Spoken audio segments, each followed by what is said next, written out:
do this.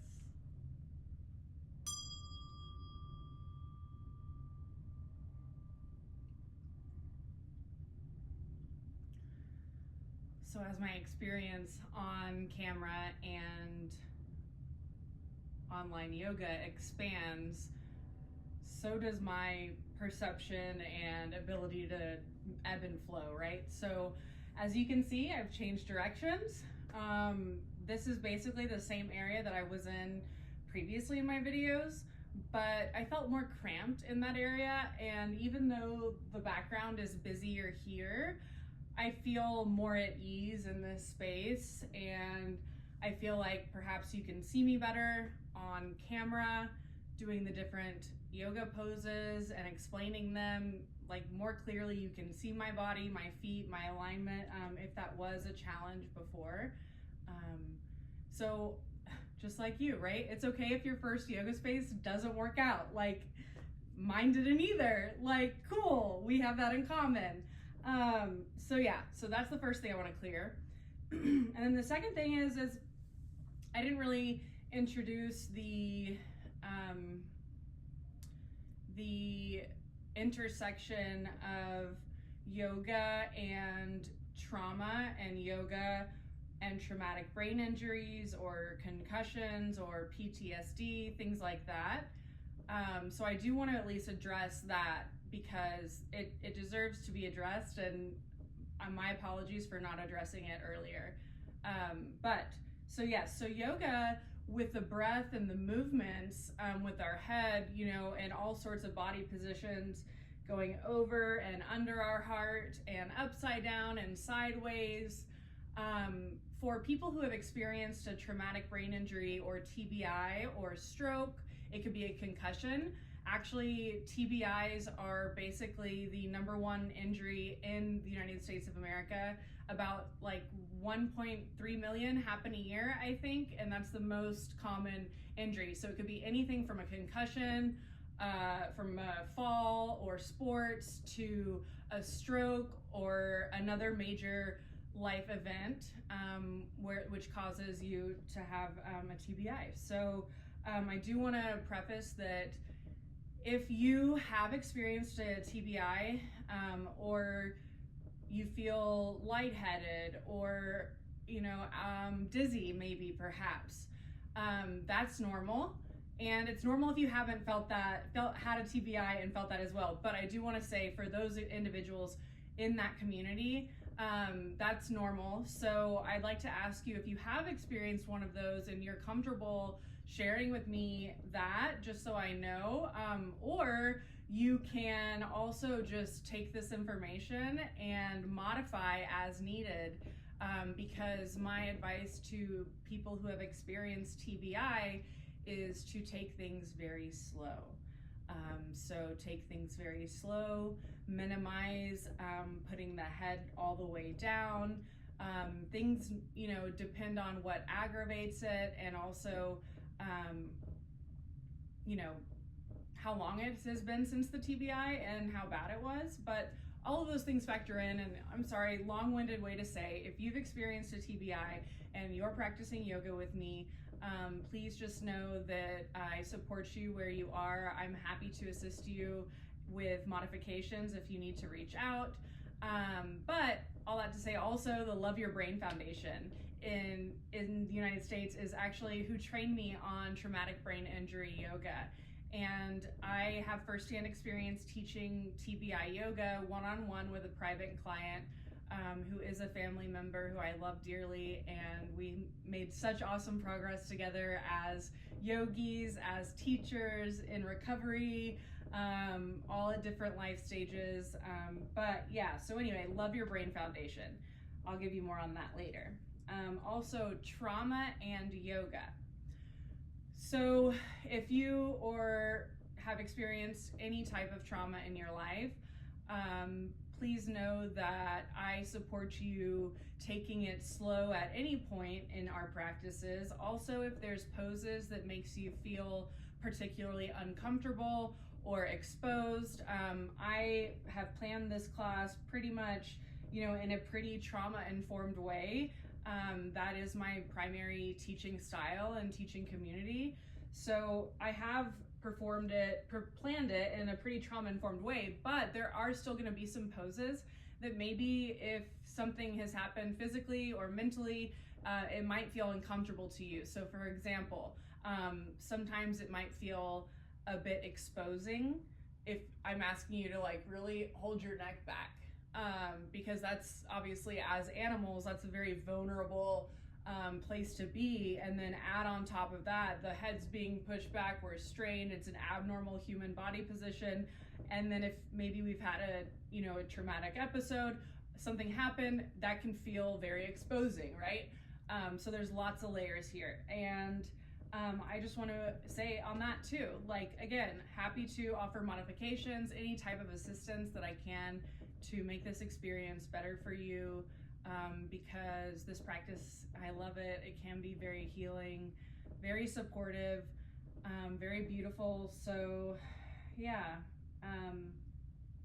just know that if you've experienced a TBI or any sort of trauma in your life, and a lot of us, basically all of us have. So I support you wherever you are. I'm happy to offer any modifications and assist. Just let me know. But okay, that feels good to clear that. All right, moving on.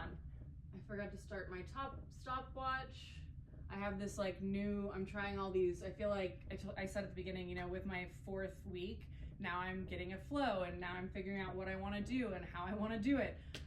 But I forgot to start the stopwatch. So next week, I aspire to do that at the beginning, so I'll know full time where I'm at, and I won't have a 10-minute spell on traumatic brain injuries and trauma, but I should, because that's very important to me. So moving on.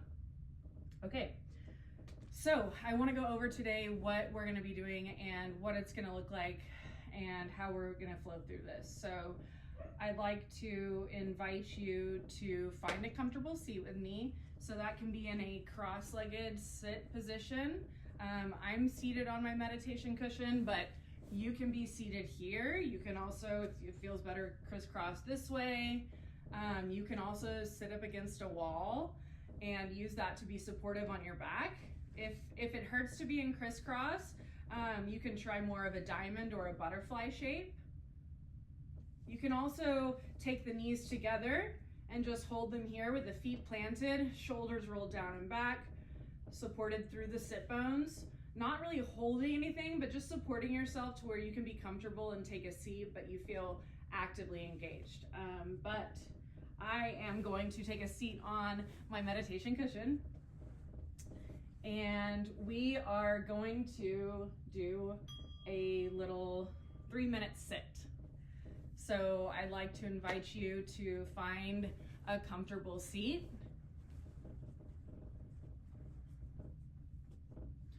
Crisscross, bring the hands to the thighs. Perhaps you roll the shoulder blades or roll the neck out. I don't know if you could hear my neck pop, but I'm very bendy poppy. So yeah, kind of get the wiggles out. And then allow your eyes to soften. Perhaps they're closed all the way, or maybe they're just like curtains down. Maybe you're just gazing towards the ground in front of you, or maybe you have your eyes closed all the way. I'd like you to lift through the crown here.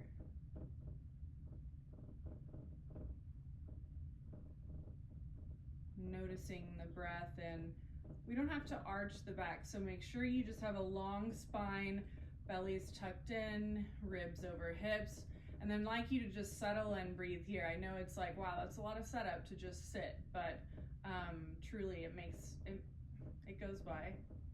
I mean, it makes a difference, it goes by. There's all sorts of things that happen in meditation, but so finding this comfortable seat will take 3 collective inhales and exhales here together. Big inhale through the nose.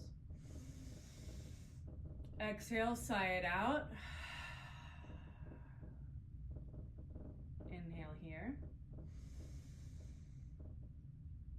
Exhale. One One more big inhale. Exhale.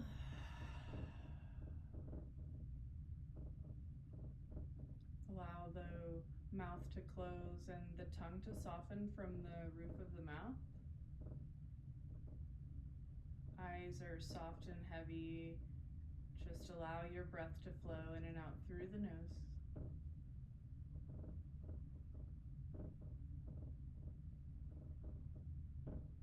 Perhaps you notice your inhales and exhales. What I mean by that is maybe you acknowledge them, like I am breathing in on your inhale. I am breathing out on your exhale. Don't change anything in your breath. It's perfect as it is.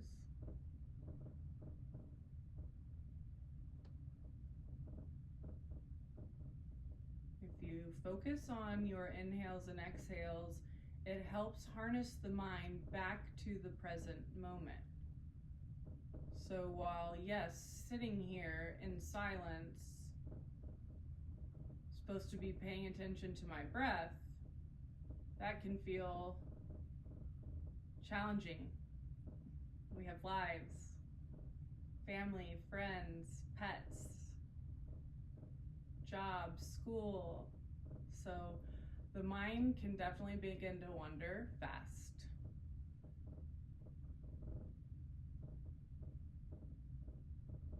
When we focus on the inhales and the exhales and label them, it takes our mind away from the to-do list, from everything that's waiting for me in the background, all the cleaning I have to do in the maintenance and the grocery shopping. Just focus on the inhales and exhales here. Breathing in, I am breathing in. I am breathing out.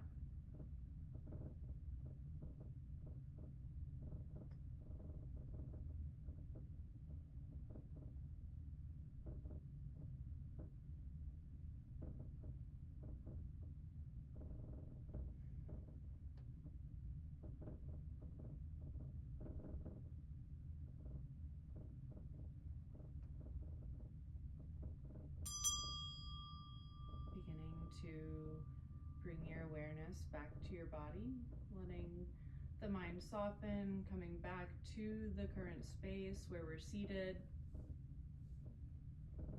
Okay, nice job. That was a little / big 3-minute sit. Nice work with a Shamata meditation. Shamata, Shamata. It's the foundation for all meditation.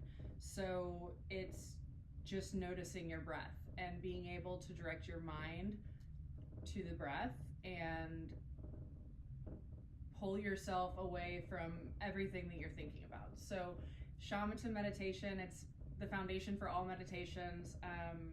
I'd invite you to try it for just 1 minute, perhaps by yourself.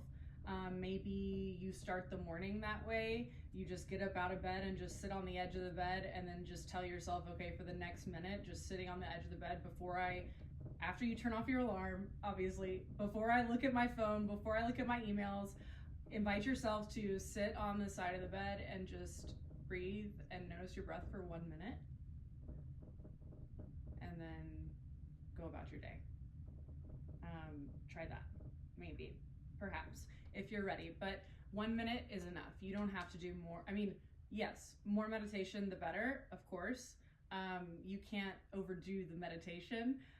But if all you can do is 1 minute a day, but you can be consistent. It's about being consistent versus quantity. So discipline and consistency. Discipline was my word of the year a few years ago. 1 or 2, I don't know, but she paid in dividends. So anyway, all right, thank you.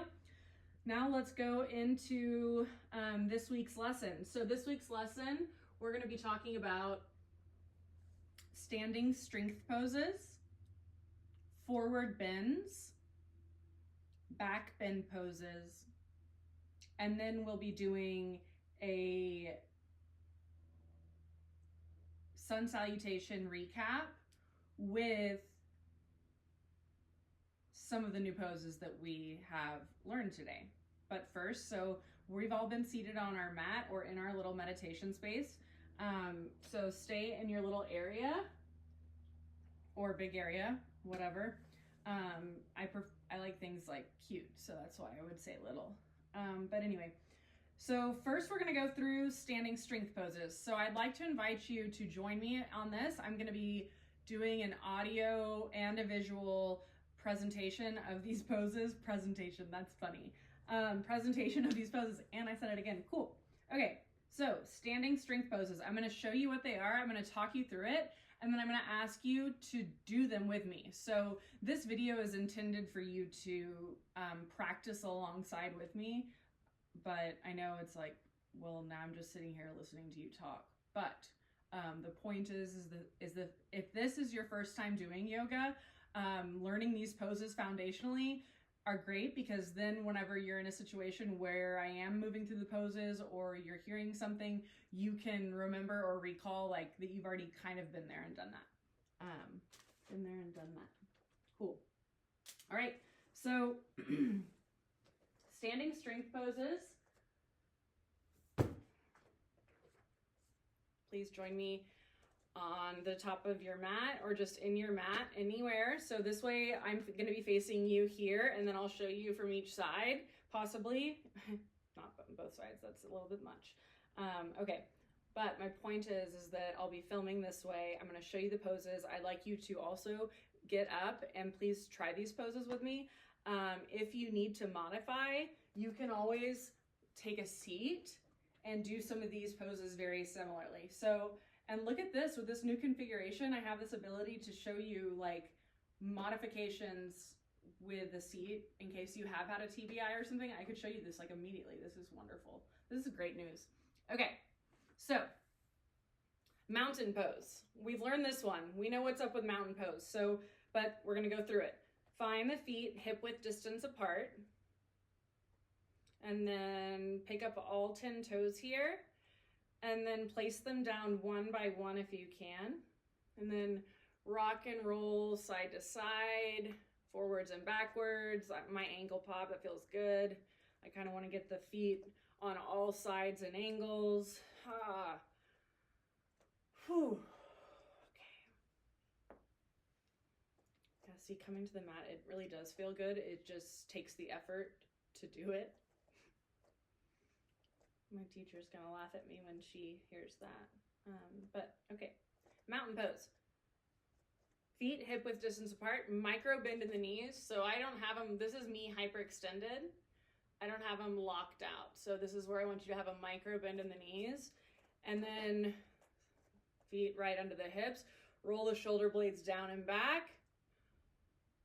Palms are lightly hanging and facing forward. Soft arms here. Crown is lifting up. Belly's lightly tucked.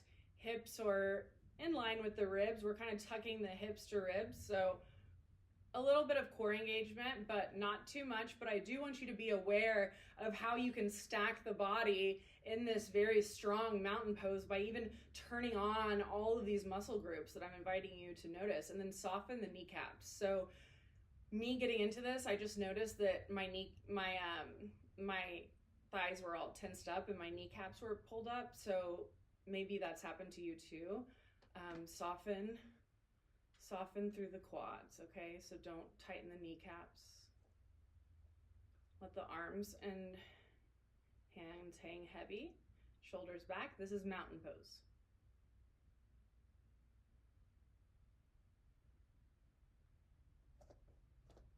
Feet together or feet apart.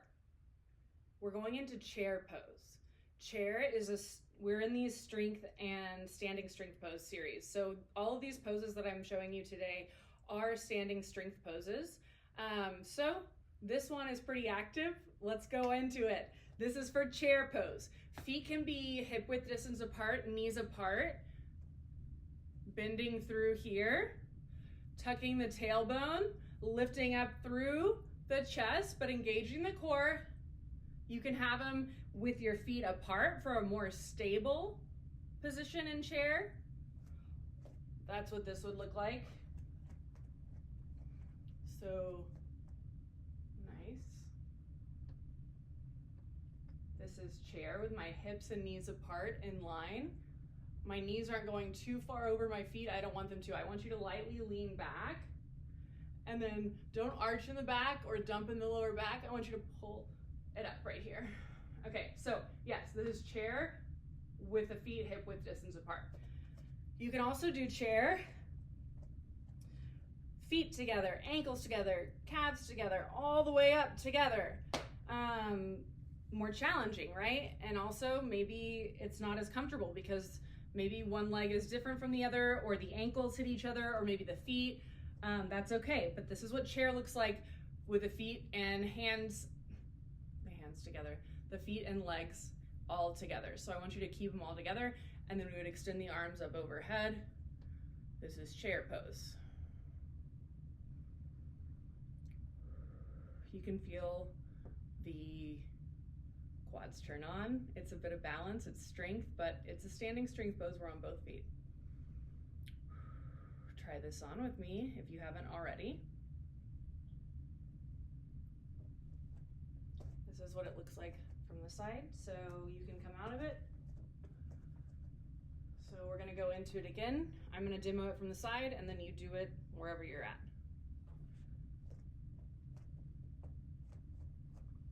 This is chair pose.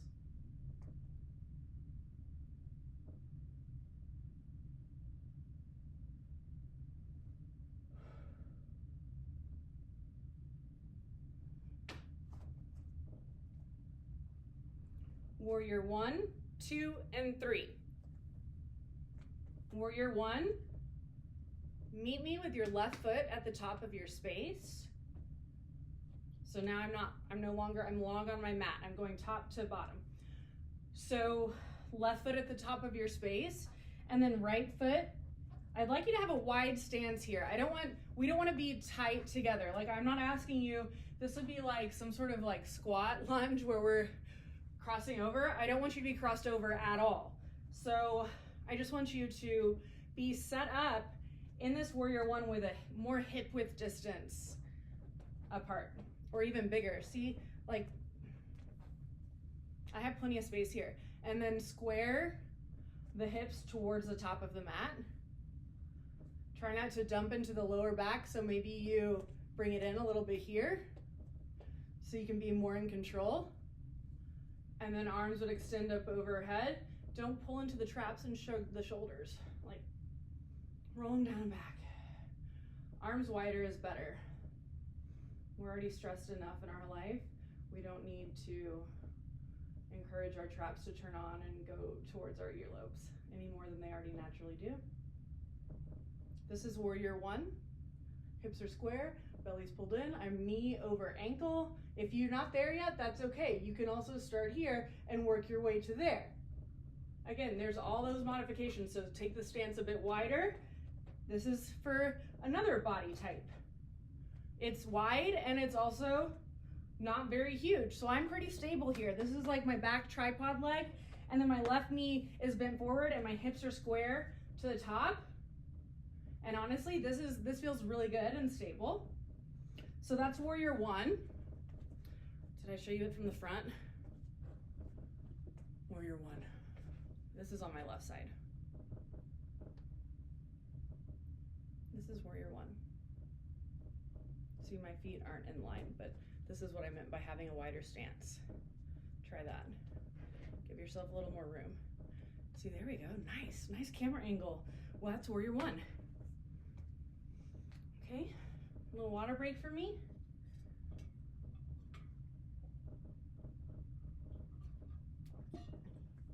You too, I hope, maybe. Okay, warrior 2. We'll do it from the other direction, all right? So just pivot to that way because we just did a bunch of warrior on the left. So let's go to the right leg. We'll just pivot to the back of the space. Warrior 2 is a wider stance. It is hips open towards the side of your mat, towards the long side of your mat. And then you can take this as wide as you need to. You can take this into very strong too. Like this would be a very challenging warrior two, because I'm having to pull up from my left leg adductors and hold myself up here, but you don't have to go that far. You can work your way there, okay? So we just have it a little bit more chill, right? So like maybe it's in more of like a V, and then you pivot the front foot at the top of the space, and then the back foot is parallel, and then you bend in through this knee. Hips are square to the long side of the mat, and then you roll the shoulder blades down and back, and then look over the middle finger.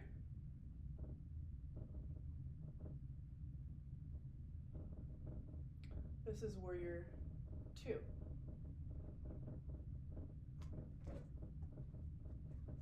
This is what it looks like this way.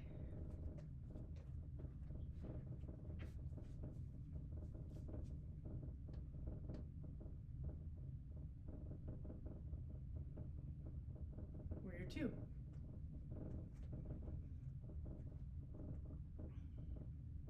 All right, going into triangle pose.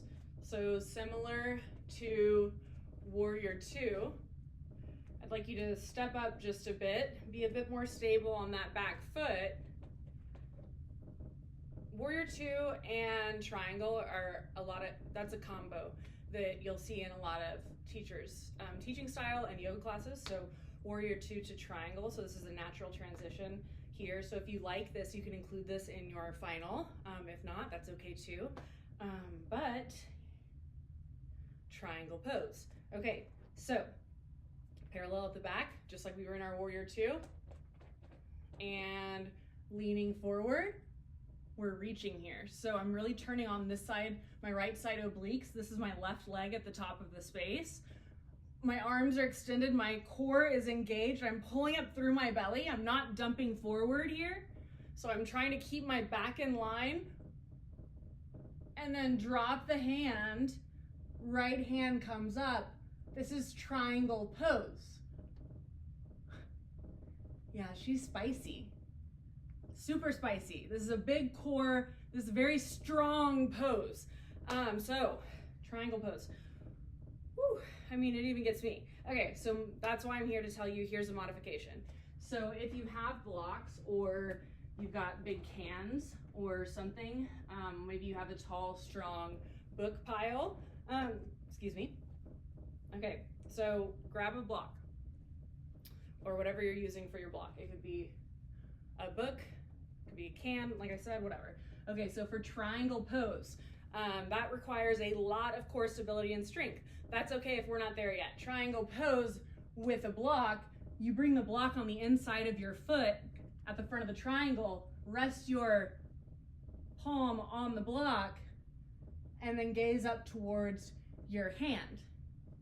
So this is really keeping me in line without me having to do all of that super hardcore core engagement through my right side obliques, because I'm still in my left side triangle.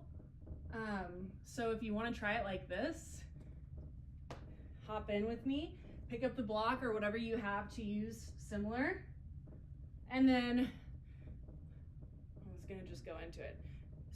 Reach forward, drop the palm. You can adjust where this block goes by just reaching for it and grabbing it. And then you can place the hand up overhead. If that's still not enough for you, maybe we need 2 blocks. This is okay. This is a triangle pose. No matter what level you're at, there is a triangle pose for you. Okay. Goddess pose. Sorry, fellas, for the name. I haven't really figured out something to translate this to for a more genderless theme, but I do appreciate that somebody named a yoga pose goddess, but you'll see, you can interpret it as you will. Okay, so goddess, let's take the feet wide, the toes are pointed out here, and then you're gonna walk those hips down. I want you to tuck through the tailbone. So don't lean and squat and drop the chest. I want you to squat through the tailbone And what I mean by that is just like as if you were on a stick. I don't know why you would be, but here we are. Okay, goddess pose. Maybe I'm thinking very just like rustic, like when they invented these poses. This is goddess pose. It's a strong pose. It's very exposing. It's vulnerable. It can be uncomfortable. A modification for this would be to do this seated, bringing the feet out wide, and then rooting through your sit bones and just bringing your hands into gold post and doing a modified goddess from a seat.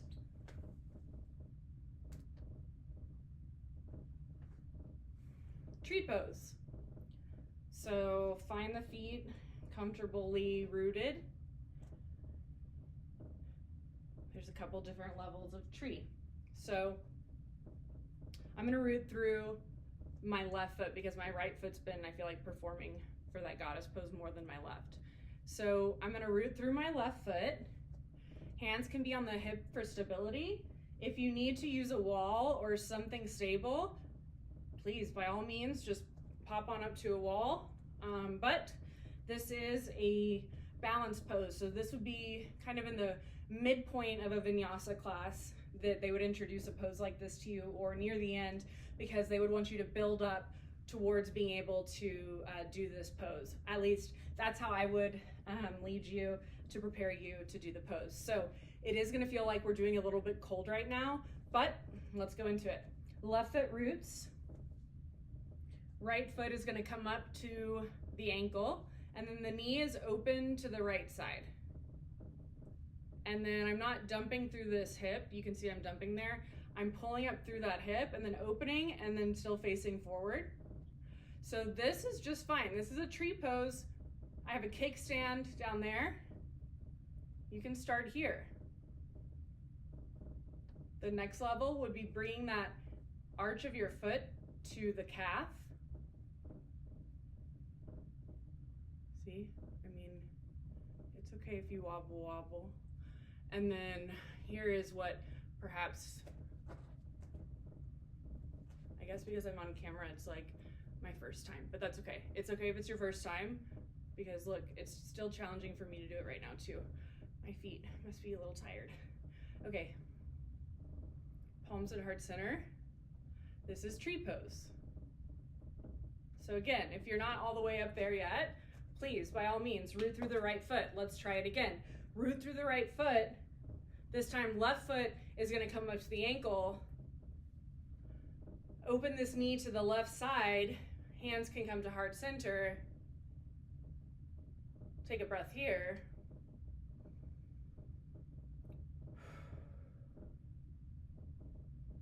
Sometimes we grow our branches, we blow in the wind. Ways you can challenge yourself in this pose would be to, whenever you're all the way up or at any point, look up. Another one is close your eyes, but whenever you get there is when you get there, no rush. Lunges, so we've got multiple different ways we can do lunges. So we have a low lunge here. I can do a low lunge here. I can use these blocks for support. So if you need the support or want it or like it, it's here for you. I'm on the ball of my back foot. My leg is engaged. My knee's not dumping straight out and it's not bended in. And then my left knee is trying to track over my left ankle. And then this would be like a full expression of a low lunge, but that's okay. We're not there yet. This can be a modification. We can always drop the knee. This is another modification for low lunge. If this is too much, you can always support with the blocks. Okay, we also have a high lunge.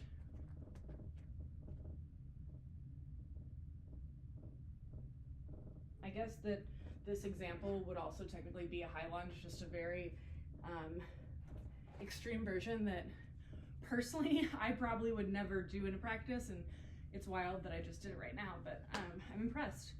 So that is our lunges. I hope we're feeling all right on those. We also have pyramid pose. So we're gonna do just like 2 more, and then we're gonna go into our forward bend. So we're tracking on good time. Whew, okay. Pyramid. So pyramid is similar to triangle in the sense that the hips are square to the top of the space.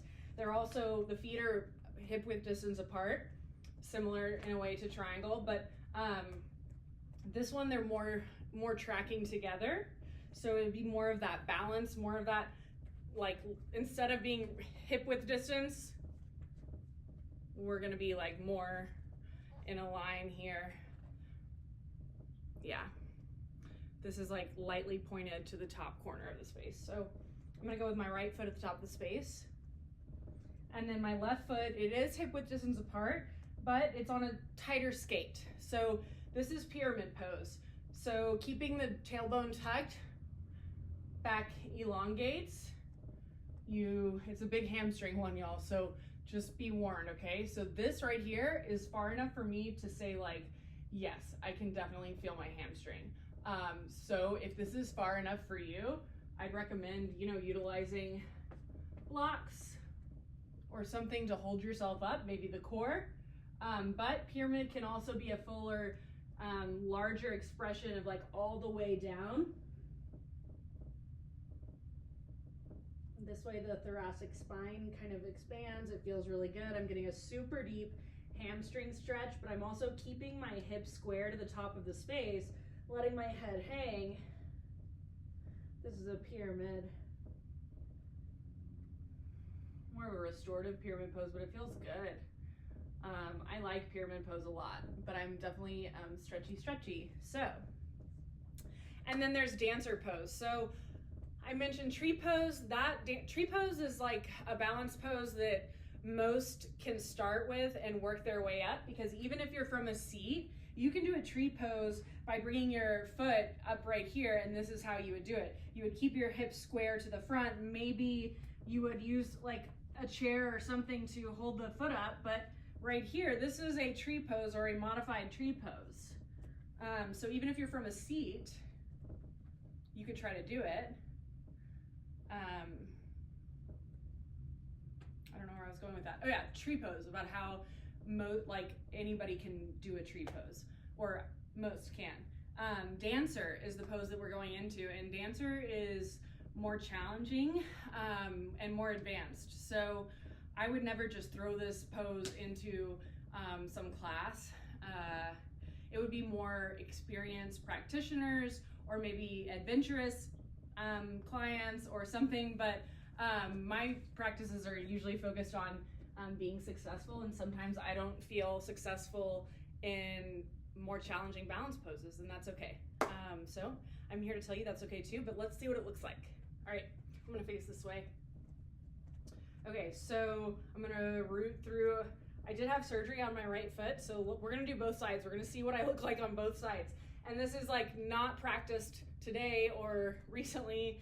So this is a real yogi performing dancer pose or presenting dancer pose, like with nothing prepared is my point.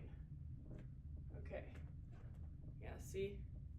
That's the foot I had surgery on, so it would make sense why I have a hard time balancing on this side.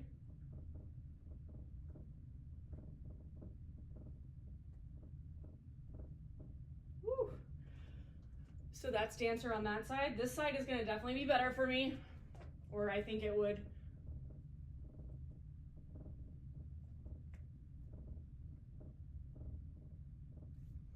So that's dancer pose.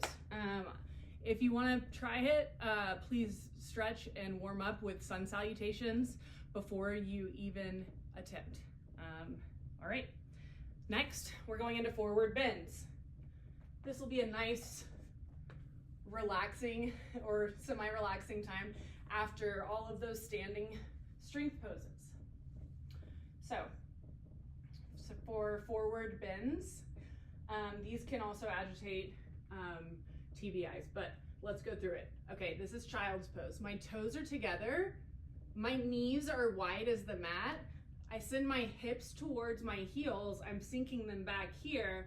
And then I walk my palms out, melt the chest onto the mat, and you can rest the forehead here. That's the full expression, but this pose, this is also a pose that can be very off-putting because sometimes it's disconcerting to have your head down and not know what's going on around you. So if you're in a space where that pose feels uncomfortable to you, I completely understand, and you don't have to do it.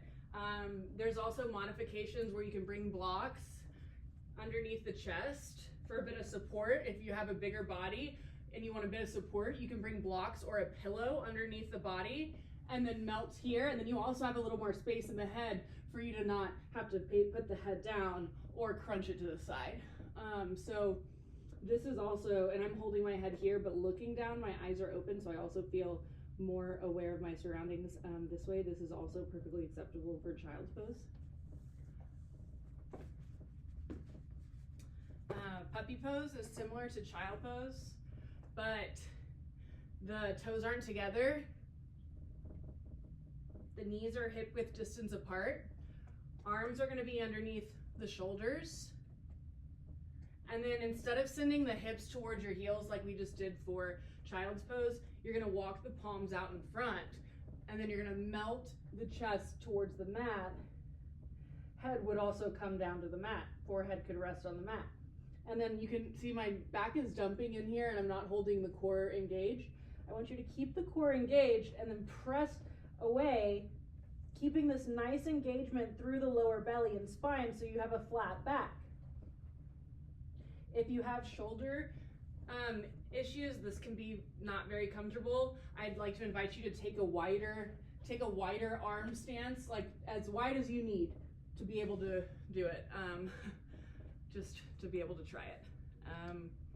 But yeah, so that's puppy pose. When I first started yoga, and probably for the first like 4 or 5 years of me doing yoga, that pose just really bothered me, and I had an aversion to it.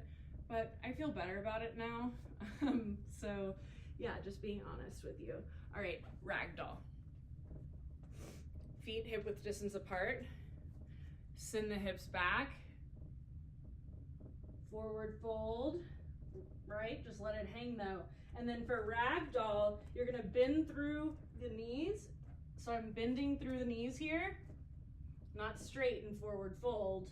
I'm bending a lot through the knees, like even almost like in a chair pose, but with the chest fully forward. And then I want you to place your torso on your chest and then let your head hang. Hands are here, head is hanging. I want you to release the thoracic spine. This is ragdoll, so I'm feeling a stretch in my lower back, but my core is supported on my legs and my legs aren't overly tired. Like this feels better to me than painful, but it's okay if it doesn't for you. Also, careful on the way up. Ragdoll can be a triggering pose for TBI, so be careful there because I too get lightheaded on that one, and I just did. So be careful there. More forward bends would be, you can use the blocks anytime, you know, you're down here like, look, I can just pick myself up. But anyway, that's not the point. Okay. Okay, forward bend. So this is called staff pose. So hips are underneath, the sit bones are underneath the hips. I'm rooted through the core. My back isn't arching either way. I'm just trying to have a flat back. And then my feet are about hip width distance apart, just tight. What I mean by tight is they're just lined up. They're not open wide, and then they're not also overly together. They're just together. They're tight, whatever. This is staff pose. Try it out. So sit bones are rooted, hips are over the sit bones, pull up through the core, shoulder blades roll down and back. You can rest the palms on the thighs and then just gaze forward. For 2 breaths here, this is staff pose.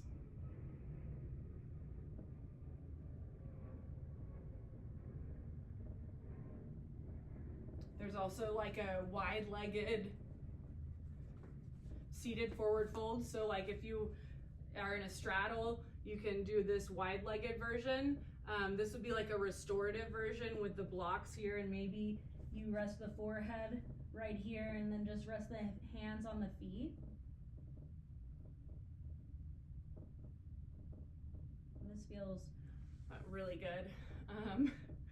That's a restorative pose. So wide-legged, seated forward fold. And then some back bends, and then we're gonna close it up.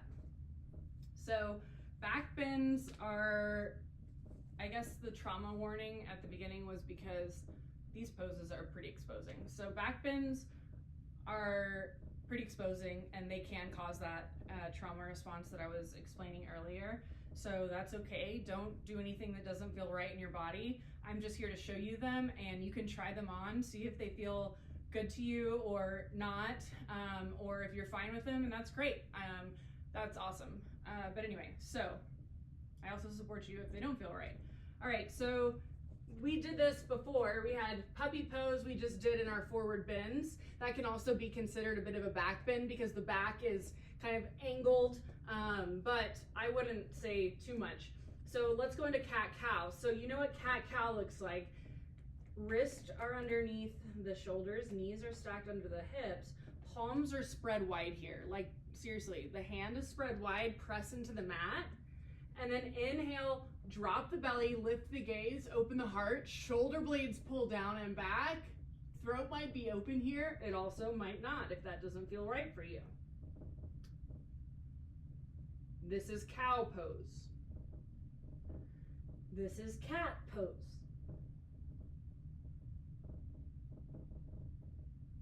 Belly's pulled up here through the mid-back. I'm trying to pull up through my thoracic spine. I'm trying to press the mat away. That's cat pose. Modifications for those seated are seated, feet hip width distance apart, hands on the thighs, and then we pull them back towards the hips and elbows pull back, chest is opening for our cow pose. And then we round through the spine, send the hands towards the knees, round through for our cat pose from the seat. So the seat can be good in recovery, TBI, you can totally do cat-cow here and get benefits of doing back bends. Next would be Sphinx. So yes, we're down on the belly. Thought we'd never get here. Okay, but we're here now. Elbows come underneath the shoulders. And then my elbows are tight in line with my ribs. So I don't want you to be out like we got chicken wing arms or something. Like I want you to bring them in tight. Okay, so this is definitely a back bend and you can feel why. I mean, the second you get in it. So elbows come in tight towards the body. The feet are hip width distance apart here. And then I want you to be engaged in the back of the body. The feet pressed into the mat, thighs pressed into the mat, lower pelvic area pressed into the mat, lower belly, everything is pressed into the mat, arching back, shoulder blades pull down and back. This is Sphinx pose. I love Sphinx, honestly. This is probably my favorite back bend for sure, Sphinx pose. Definitely the one I teach the most because I feel that it's accessible and it feels good to me. So I hope that it feels good to you too, but yeah, that's why. Okay, here's one. Okay, we can go from Sphinx to Locust. Locust will stay down on the belly, lift the feet up and try to pull them together. So if they have to be wide, that's okay, but we're working our way to having those feet together. Woo! So for Locust pose, lift those feet up, root through the belly, lift up through the chest, arms extend back. This is Locust pose.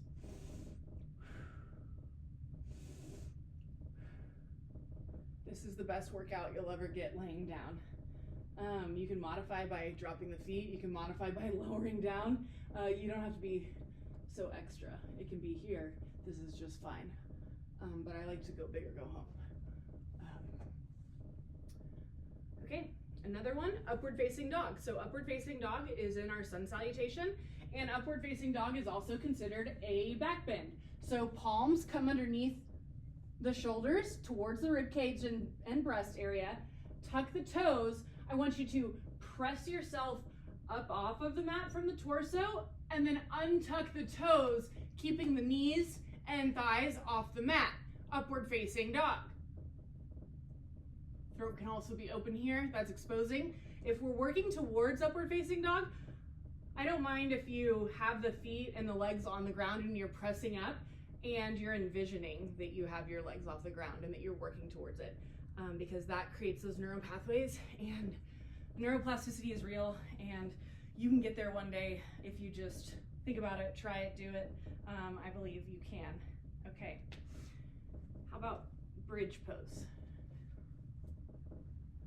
This one feels good too right now after everything we just did. So roll down on the mat here. Okay, roll the shoulder blades down into the mat. Palms are pressed into the mat, and then the triceps are rolling in. And then the feet and knees, they're in line with the hips. And they're closer to the bum than you would think. So like, they're not like all the way close where you're like not really in control, but they're also not super far away. If they need to be super far away for stability purposes, that's fine. But again, we're working towards this expression right here. So this would be heels under knees and then knees in line with hips. So those are all the cues. Bridge pose. This is also, it's a back bend and it's a strength pose. You lift your hips up through center, engaging the core, squeezing through the glutes, arms and shoulder blades press in. And then you breathe here. Try not to let the knees splay out. Keep them tight together.